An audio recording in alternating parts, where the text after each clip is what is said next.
오늘은 요한복음 7장을 넘어가겠습니다.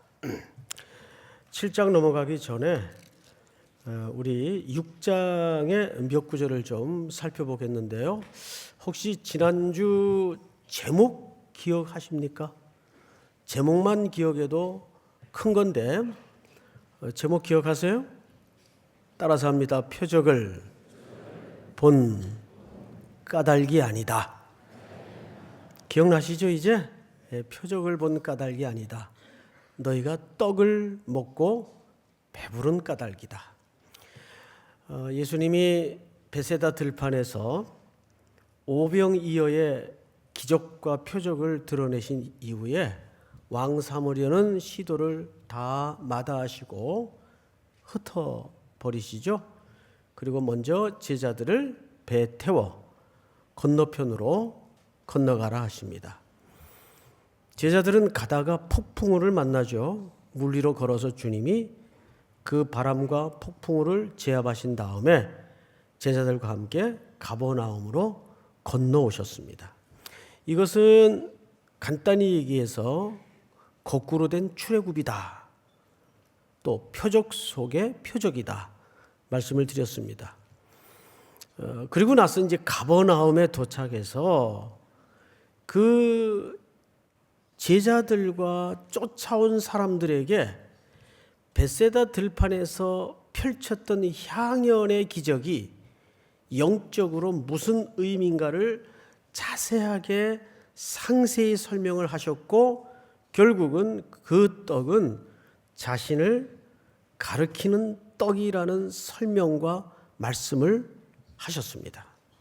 그 이야기를 듣고 난 다음에 우리가 살펴볼 것은 오늘 7장으로 넘어가기 전에 백성들의 반응을 보자는 거죠. 반응을 한번 보십시다. 6장 60절을 보세요. 6장 60절. 그렇게 떡의 의미에 대해서 쭉 설명을 하니까 제자 중 여럿이 듣고 말하되 이 말씀은 쉽다 어렵도다. 네, 어렵도다. 어렵도다. 누가 들을 수 있느냐 한데 야 이런 말씀을 누가 깨달을 수 있겠는가 참 어렵다 이렇게 반응이 나온 거예요. 지금부터 제가 그 몇 가지 항목을 불러드릴 테니까 이게 누구를 가리키는 건지 한번 머릿속에 상상을 해보시기 바랍니다. 어느 분 설교에 관한 내용인데 첫째 어렵다, 예화가 없다, 길다, 이해가 잘 안 된다. 누구를 가리키는 걸까요? 예? 저요? 참. 세계적인 유명한 강해 설교자인 마틴 로이드 존스의 자기 설교에 대한 자기 평가입니다. 어렵다, 예화가 없다, 길다, 이해가 잘 안 된다. 그분은 원래 궁중 의사였습니다. 신학을 한 분이 아니에요. 그런데 어느 정도로 성경에 정통하고 유명한 강해자인가 하면 보통 강해하는 분들이 주석을 참고합니다. 근데 이분은 거꾸로 주석을 쓰는 분들이 이 강해를 참고할 정도로 성경에 능하고 정통한 분이에요. 아주 유명한 영국의 강해의 왕자로서 알려진 분이죠. 송태근이요? 어디다가 거길 대합니까? 저는 거기에 뭐 감히 어디 견주기조차 어려운 존재이고 근데 그분 설교가 이렇게 어려웠다 그래요. 그런데 오늘 예수님도 보니까 이 말씀은 어렵도다. 어렵도다. 이제 그 결과가 어떻게 됐는가? 우리 조금 더 가서 66절을 한번 같이 읽어볼까요? 6장 66절 시작. 그때부터 그의 제자 중에서 많은 사람이 떠나가고 다시 그와 함께 다니지 아니하더라. 네, 어려우니까 뭔 소리인지 못 알아듣겠다. 그리고 하나씩 제자 무리에서 이탈을 해갑니다. 그러자 예수님께서 그 제자들을 돌아보시면서 했던 유명한 말씀이 있죠. 너희도 가려느냐. 12제자들에게 너희도 가려느냐. 그러자 베드로가 주의 말씀이 영생의 말씀이 여기 계시오매 우리가 어디로 가리이까. 자, 이제 문제는 이런 맥락 속에서 7장으로 넘어온다는 거죠. 자, 그러면 이 7장에 와서는 드디어 유대인들이 특별히 율법사와 바리새인들이 본격적으로 예수님에 대해서 적의를 드러냅니다. 그런데 참 슬프게도 그 많은 유대인들 가운데 가장 첫 번째로 분개심과 적의를 드러낸 사람들이 누군지 아십니까? 제자가 아니에요. 더더군다나 바리새인들이나 율법사들도 아닙니다. 예수님의 친형제들입니다. 오늘 그 얘기를 우리가 좀 해야 될 것 같아요. 참 아이러니하죠? 가장 예수님에 대해서 어쩌면 사실 잘 이해를 하고 알아야 될 혈족이 적의를 드러내는 사실상 선봉에 서게 된 거죠. 자, 1절을 한번 보십시다. 그 후에 예수께서 갈릴리에서 다니시고 유대에서 다니려 아니하심은 유대인들이 죽이려 함이로라. 앞을 잠깐 보실까요? 자, 여기서 지역이 두 군데가 소개돼요. 첫째는 갈릴리, 또 하나는요 유대. 유대라 하면 그 예루살렘 성이 있는 그 에어리어를 얘기합니다. 근데 갈릴리는 좀 북쪽에 위치해 있죠. 그래서 거기에는 예수님의 생애를 4등분하자면 거의 4분의 3은 이 슬픈 가난한 운명을 부딪히고 살아가던 어렵고 공고한 이들을 대상으로 병자도 치료해 주시고 복음도 가르쳐 주시고 하나님의 나라에 대해서 소개도 하신 지역입니다. 예수님이 주로 이 가난한 동네에서 오래 머무셨어요. 그런데 오늘 성경은 보니까 갈릴리에서 다니시고 유대에서 다니려 아니하심은, 유대는 사실상 그 중앙 집권자들이 모여 있는 동네로 보면 정확합니다. 왜 그러셨을까요? 성경은 상상할 필요 없이 정확한 이유를 밝혀놓고 있죠. 예수님을 어떻게 하려 했기 때문에, 잡아서 죽이려 했기 때문에. 그러니까 7장서부터는 여러분 본격적으로 예수님에 대한 적의와 분노가 공개적으로 표출되고 있는 출발장이에요. 자, 그런데 문제는 그 선봉에 선 사람이 누구라는 거예요? 예수님의 형제들이라는 거예요. 가족들이라는 거예요. 자, 이 7장쯤은 이미 예수님의 사역이 전반을 훨씬 넘어가고 있던 때입니다. 그러니까 꽤 시간이 한 2년 남짓 지난 거예요. 공적인 사역의 기간 중 치자면. 그러니까 후반부로 넘어가고 있는 그런 위치로 보면 정확합니다. 자, 그런데 2절을 한번 볼까요? 이때가 언젠가 하면 유대인의 명절인 초막절이 가까운지라. 유대인의 유명한 3대 절기 중에 하나입니다. 이 초막절이든지 유월절이든지 유대인의 모든 절기는 그 주제와 실체가 그리스도예요. 그리스도를 모형하고 그리스도를 예표하는 절기가 초막절이고 유월절입니다. 자, 근데 그 절기가 이제 가까웠어요. 이 절기가 되면요, 어마어마한 인파가 예루살렘으로 모여들어요. 그래서 사고도 많이 일어나죠. 모든 각처에서 1년에 3번은 유대 남자들은 성전을 찾아야 됩니다. 이 절기 때만은 그 절기가 된 거예요. 자, 그런데 3절 같이 한번 읽어볼까요? 시작. 그 형제들이 예수께 이르되 당신이 행하는 일을 제자들도 보게 여기를 떠나 유대로 가소서. 이게 무슨 얘기냐면 얼핏 읽기에는 이렇게 들리지 않습니까?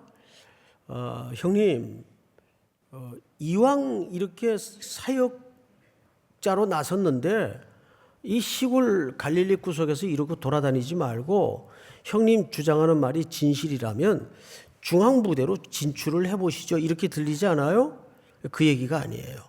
이 문법의 맥락을, 문법의 표정을 보면 그 얘기가 아니고 여기에는 살짝 형님에 대한 섭섭함과 반감과 조소가 얹어진 표현이에요.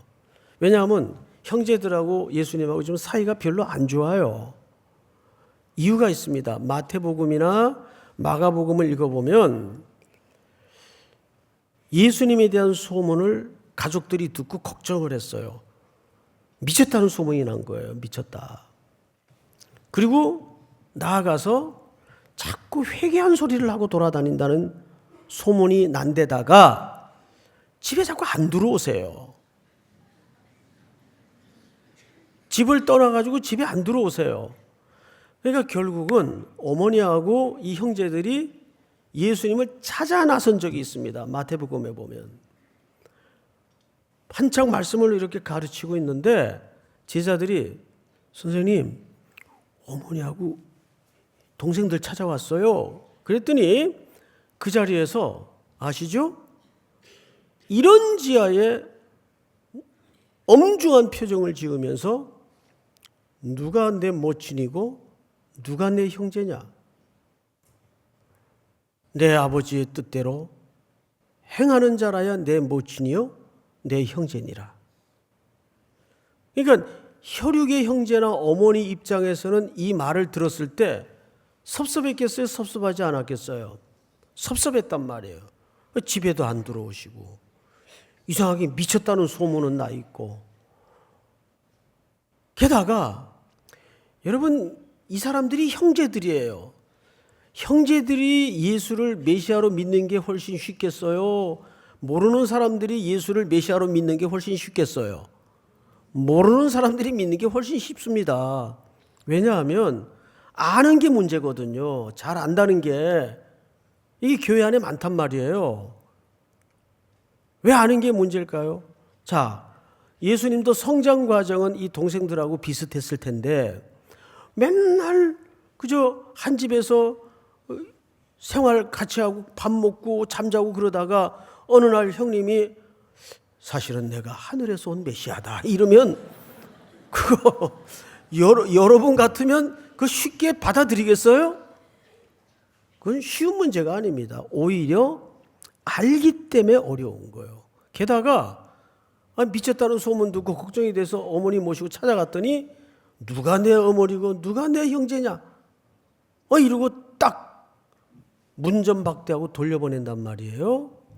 그러니 이 가족들이 예수님에 대한 반감이 있겠어요, 없겠어요? 게다가 장자라는 사람이 집에도 잘 안 들어오고 뭐 하는 것인지 동생들 입장에서는 상식선에서 이해를 할 수 없는 겁니다. 게다가 동생들 마음에서는 그런 거죠. 형님이 주장하는 게 정말 실증적으로 옳다면 그걸 왜 시골 구석에서 그래요, 형? 그냥 저 한번 6월절 명절도 됐고 사람 많이 모일 테니까 중앙 무대에 진출해서 형님의 주장을 한번 펼쳐보시죠. 이거는 그러니까 적극적으로 추천을 하거나 격려하는 차원의 의미가 아니고 사실상 살짝 반감과 조소가 섞인 그런 표현이란 말이에요. 자, 4절을 한번 보십시다.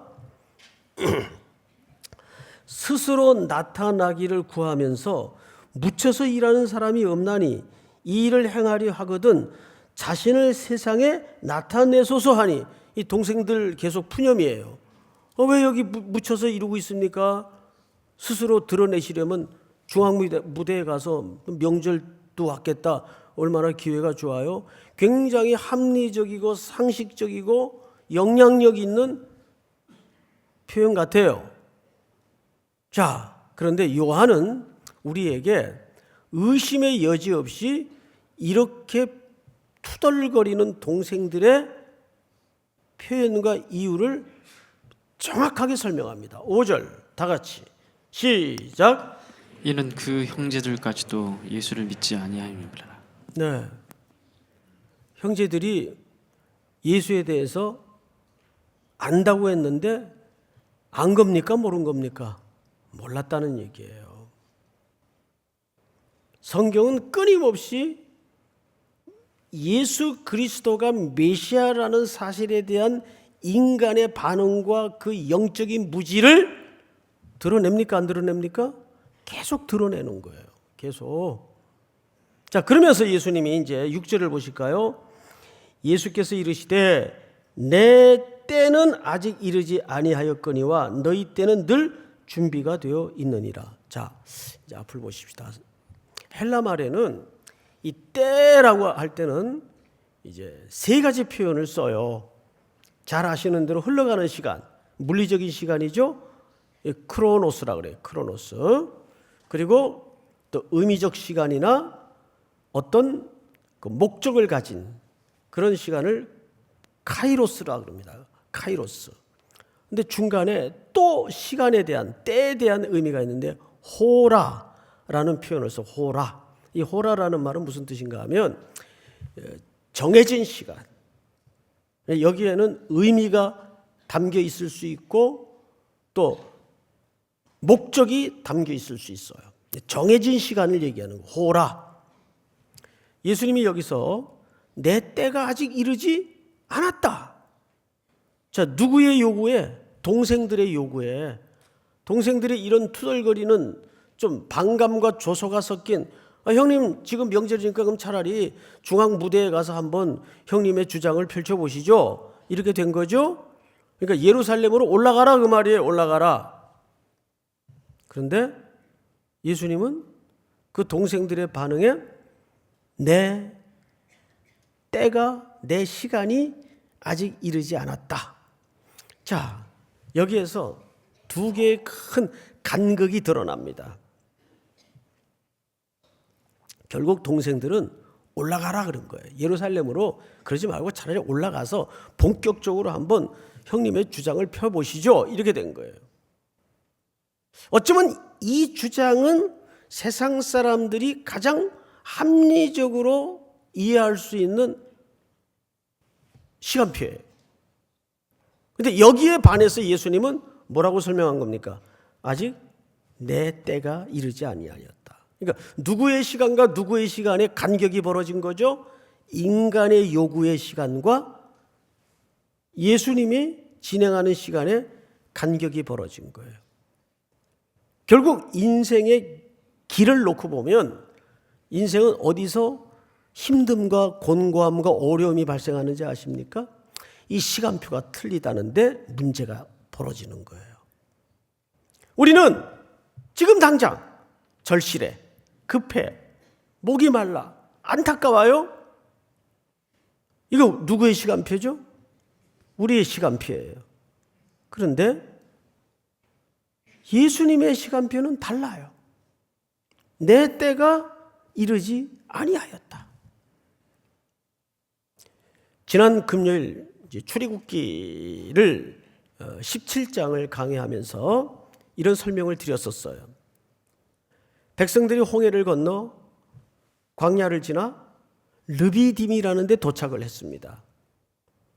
그 르비딤까지의 목적지는 백성들이 가자고 해서 간 길도 아니고 모세가 여기가 좋겠다 해서 정해진 목적지도 아니었어요. 철저하게 만나라는 은혜를 경험하며 구름 기둥과 불 기둥을 앞세워 하나님의 노정대로 인도대로 도착한 데가 르비딤입니다. 그런데 도착해 보니 뭐가 없어요? 물. 인간에게 절대 필요한 물이 없는 거예요. 하나님 이건 몰랐을까요? 몰랐을까요? 이 절대 결핍을 만난 백성들의 반응은 당장 드러났어요. 모세를 향하여 하나님을 향하여 원망을 터뜨리고 불평을 터뜨립니다. 그리고 바로 크로노스의 시간표인 애굽을 추억하고 기억하죠. 여기에서 이중적인 의미를 하나님이 계획하신 거예요. 인간이 영적으로 얼마나 하나님을 경배하기에는 무지하고 불충성스러운 존재인가를 민낯을 드러내고자 한 겁니다. 동시에 아무것도 없는 광야에 만나를 경험하고도 하나님의 은혜를 잊은 이 백성들에게 하나님만이 우리 인생길에 충분한 대답임을 경험시키고 깨우쳐 주시고 하나님이 자기를 검증시키는 작업이었어요. 이만큼 우리 인생의 모든 길을 종합해 보면 결국 모든 갈등과 간극이 어디서 벌어지는가? 내 시간표와 하나님의 시간표가 다르다는데 마음의 어려움이 벌어지는 거예요. 우리의 과제는 믿음의 눈을 들어서 누구의 시간표에 자꾸 인생의 포커스를 옮겨가야 됩니까? 하나님의 시간표에. 믿습니까? 이게 가장 중요한 우리 신앙 생활의 전환점이에요. 여기서 문제가 벌어지거든요. 형제들은, 아니 인간은 지금이 적기입니다. 지금이 당신의 뜻을 펼치기에 가장 좋은 환경입니다. 올라가십시오. 그랬더니 나중엔 인간들이 예수님을 십자가에서 어떻게 하라 그러죠? 내려오라 그래요. 네가 정말 하나님의 아들이었든 내려와 봐라 그래. 내려와. 올라가라 그럴 때는 언제고 또 내려와 봐라 그래. 내려와 봐라. 끝까지 예수 그리스도의 십자가의 죽음의 의미를 이해하지 못했던 무지한 인생들. 이게 인간이에요. 열렬한 환호가 저주와 비난으로 금방 바뀌죠. 자, 그런데 오늘 본문의 어려움이 이 정도라면 별로 어려울 내용이 없는데 성경을 유심히 뜯어보면 이런 어려움이 있어요. 7절, 세상이 너희를 미워하지 아니하되 나를 미워하나니 이는 내가 세상의 일들을 악하다고 증언함이라. 그러니까 그런 까닭으로 인간의 시간표와 하나님의 시간표가 다른 까닭으로 인간은 하나님에 대해서 적의를 갖고 있는 거예요. 왜 지금 안 해주냐 이거예요. 왜 이렇게 서두르지 않냐 이거예요. 끊임없이 하나님은 자기들의 시중을 들어야 돼요. 에? 이게 불신자들이 하는 행태가 아닙니다. 적어도 하나님을 그리스도를 안다고 하는 사람들이 저지르는 실수예요. 자, 8절 한번 읽어볼까요? 너희는 명절에 올라가라. 이거 예수님이 하신 얘기예요. 나는 지금 내 때가 아니니까 올라가지 않겠고 너희는 절기와 관례를 따라 명절에 올라가라. 그래서요, 내 때가 아직 차지 못하였으니 나는 명절에 아직 올라가지 아니하노라. 이렇게 된 거죠.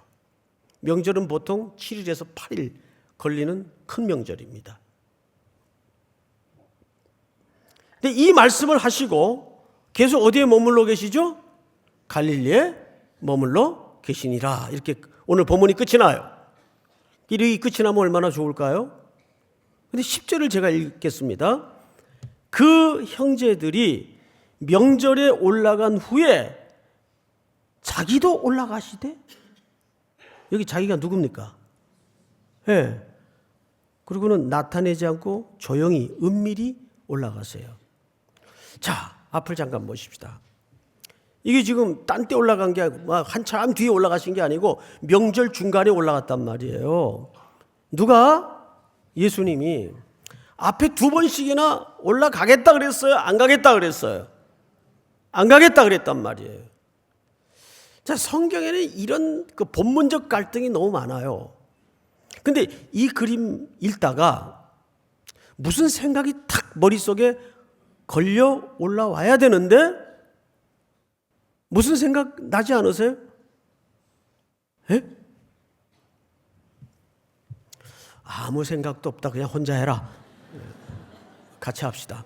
자, 여러분, 예수님의 첫 번째 표적이 뭡니까? 가나의 혼인잔치 표적이 있었어요. 기억나시죠? 자, 그때 포도주가 떨어진 혼인잔치에 어머니와 예수님이 초대되어서 어머니가 포도주가 떨어진 상황을 놓고 아들 보고 이거 좀 어떻게 해결을 해라 그랬어요. 그러니까 아들의 반응이 어땠습니까? 내 때가 아직 이르지 아니하였나이다. 거기서도 때를 말씀하세요. 근데 또 방금 어디 갔다 오신 것도 아니고 그 자리에서 안 해주실 것처럼 말씀하시더니 포도주를 또 만들어 주셨어요? 안 만들어 주셨어요? 이거 왔다 갔다 하시지. 지금 여기서도 보니까 못 올라가겠다. 그리고 너희들 먼저 올라가라. 정말 안 올라갈 줄 알았어요. 그런데 명절 중간에 올라가셨어요. 이것은 표적의 아주 중요한 이중성 때문입니다. 여러분, 벳세다 들판에서 떡의 기적을 경험한 청중들도 그거를 표적으로 이해했습니까? 기적으로 이해했습니까? 기적으로 이해했어요. 예수님은 형제들의 올라가라는 요구에는 거절합니다. 그런 성공주의적, 그런 출세지향적 요구에 그런 차원과 반응에서는 내가 올라가지 않는다. 그러면 예수님은 여기서 이제 올라가십니다. 이건 뭐하러 올라가시는 거죠? 죽으러 가시는 거예요.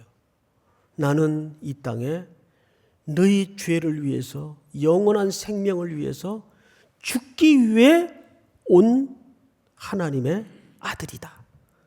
이거를 몸소 보이시기 위해서 이제는 도수장으로 끌려가는 어린 양의 제물로서 십자가를 향하여 올라가시는 겁니다. 이해가 되세요, 여러분? 그러니까 예수님이 오르시는 차원은 인간의 요구에 반응해서 오르시는 것이 아니고 하나님의 이 땅에 보내신 목적을 따라 그분의 길을 걸으며 이제는 제물로서 올라가시는 거예요. 그러나 이 형제들을 대표한 인간의 요구는 지금이 형님 출세할 가장 절호의 찬스입니다. 지금이 가장 효과적인 기회입니다. 이런 요구에는 반응하지 않았다 그 말이에요. 이것이 오늘 우리 신앙 안에 오롯이 남아있어요. 그럼 문제는 뭐예요? 끊임없이 내 시간표를 돌리고 있는가? 하나님의 시간표에 내 시간표를 조금씩 내려놓고 채널을 하나님의 시간표에 맞추어 내 인생길을 조정하고 있는가? 믿습니까? 이번 한 주 이 말씀 붙들고 다시 한번 여러분 일상 속에 깊은 묵상과 순종과 적용이 있기를 주의 이름으로 축복합니다. 다 일어나십시다. 예수 늘 함께 하시네.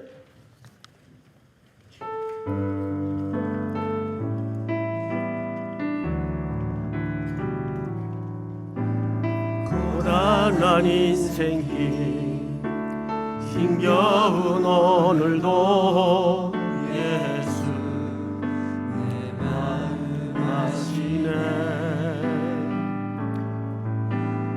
지나간 아픔도 마주할 세상도 예수 내 마음 아시네. 고단한 인생길